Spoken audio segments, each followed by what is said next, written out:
Senator from North Carolina. Madam President, over the weekend, our nation lost 3 service members in a drone attack in Jordan. Responsibility for this attack rests with the Islamic Republic of Iran. Sadly, what happened over the weekend, it's not a surprise. It's been happening for months.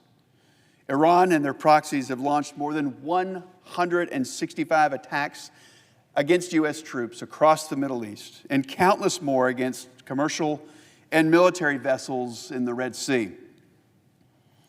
There have been a consistent drumbeat of Iranian-backed proxy attacks since the October 7th Hamas attack on Israel. Now, a few things are clear about this situation.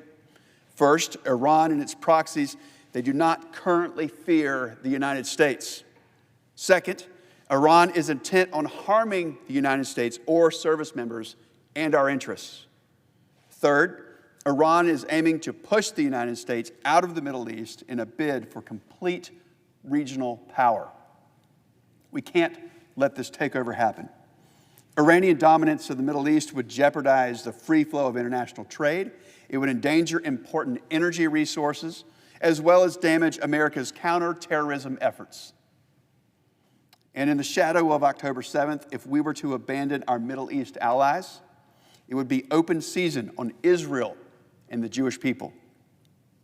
Now, I've heard the views of many in this chamber, ranging from those who favor an immediate military offensive inside Iran to those who want the United States to leave the region altogether. So, instead of beginning another forever war or succumbing to isolationism, I would submit that there is a better way.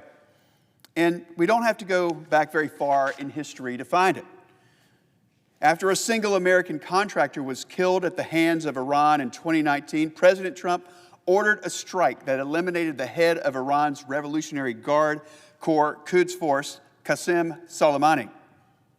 We didn't start a war, and we didn't withdraw.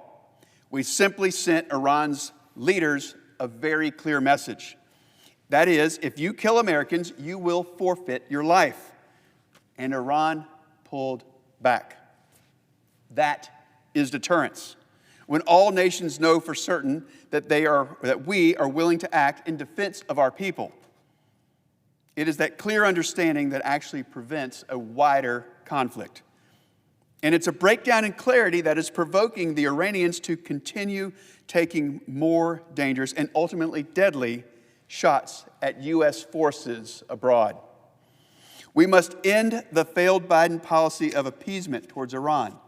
We must also stop telegraphing U.S. responses so Iran and its proxies can move personnel, weapons, and equipment out of the target area.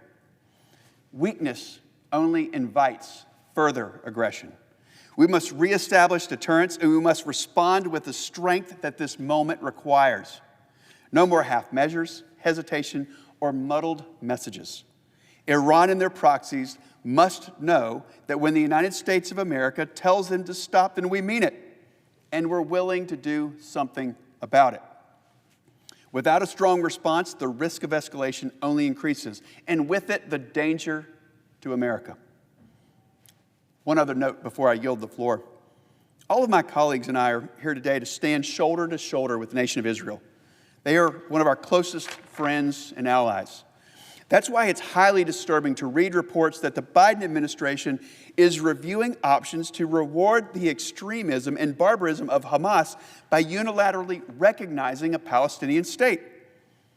This would represent a major reversal of long-standing U.S. policy and would be a betrayal of our friend and ally Israel.